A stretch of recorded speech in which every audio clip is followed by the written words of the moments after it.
ओ रे माटी कोंडा गाँव के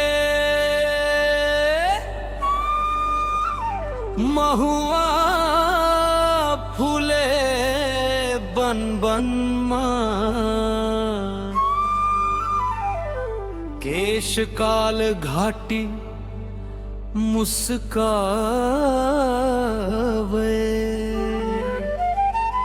गूंजे हर जन जनमा।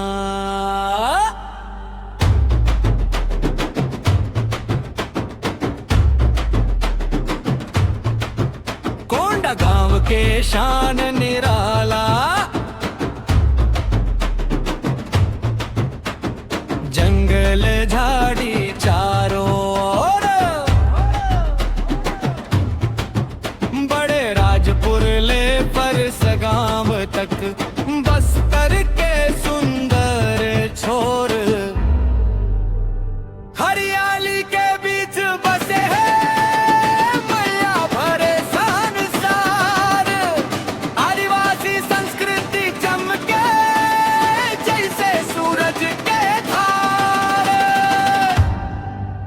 और सोना गांव के शान केश काल के नाम है।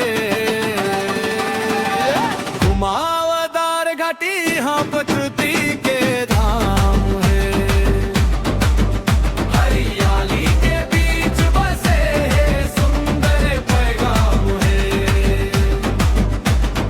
आदिवासी संस्कृति चमके जिला के अभिमान है।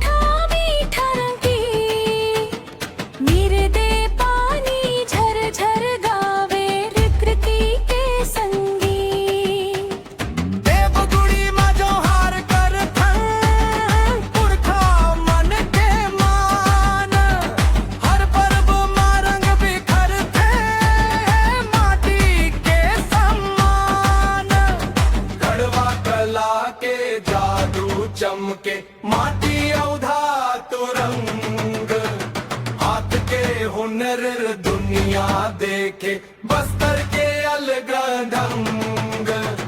गोंड माड़िया हलवा मुरिया सब मिल के भाई भाई मादर बाजे ढोलक बाजे गाँव गाँव छाई। कोंडा गाँव के शान केश काल के नाम है। घुमावदार घाटी हाँ प्रकृति के धाम है। हरियाली के बीच बसे सुंदर पैगाम है। आदिवासी संस्कृति चमके जिला के अभिमान है।